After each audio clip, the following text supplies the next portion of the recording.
Welcome to 9/11 Crime Scene to Courtroom, the docufilm series. I'm Richard Gage, AIA, architect. My colleague is attorney Mick Harrison.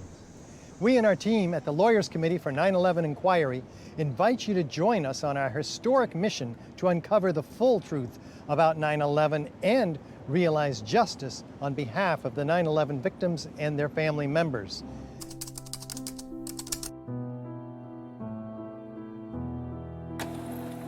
The first part of our docufilm series covers our 17-year investigation into the crime of the century, the destruction of the 3 World Trade Center skyscrapers on 9/11. Yes, you heard that right. 3 WTC high-rises, not just 2, were brought down on September 11th.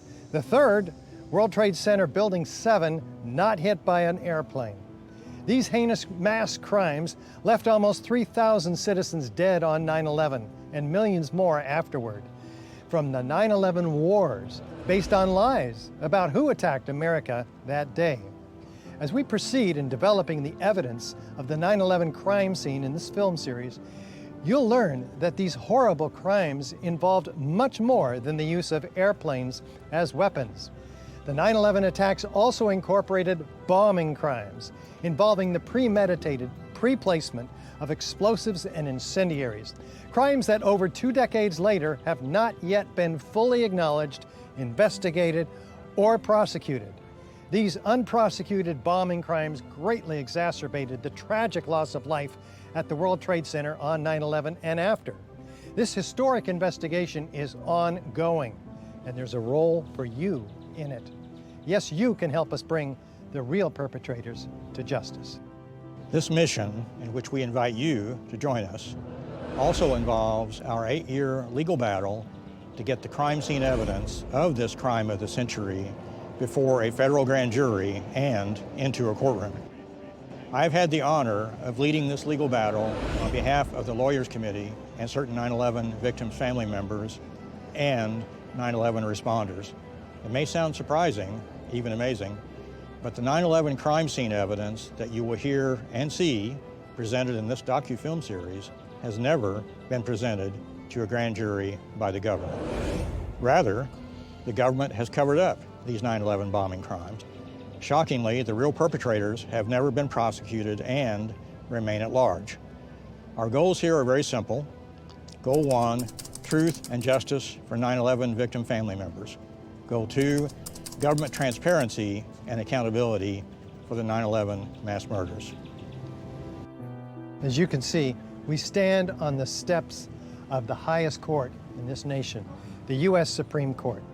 It's not a coincidence that we begin our 9/11 Crime Scene to Courtroom series right here. The Supreme Court, applying and interpreting the Constitution, has established the principles of law that govern the type of grand jury investigation that we seek for these 9/11 bombing crimes, including the grand jury's independence from other branches of government and the grand jury's power and duty to turn over every rock in investigating and getting to the bottom of those actually responsible for these crimes, not just who the government would have us believe committed these crimes. And Washington, D.C., the nation's capital, is now where our 8-year legal battle has brought us in our relentless quest to see the full 9/11 crime scene evidence presented to a federal grand jury. Our petition for certiorari to the Supreme Court was filed November 3rd, 2022, and docketed November 8th. The Supreme Court, as most of you know, declined to hear our petition to review the Second Circuit's decision, which was wrongfully decided, and held that 9/11 family members and 9/11 responders lacked legal standing to enforce delivery of our evidence of the World Trade Center bombing crimes to a federal grand jury. So we're back in D.C. to pursue an important new lawsuit in the U.S. District Court just down the street. In this new lawsuit, we will also ask the federal court to uphold citizens' rights to provide evidence of yet-to-be-addressed federal crimes directly to a federal grand jury. So stay tuned. We'll tell you more about that lawsuit as it develops, which may, in the end, bring us right back here to be decided by the U.S. Supreme Court. So, stay with us.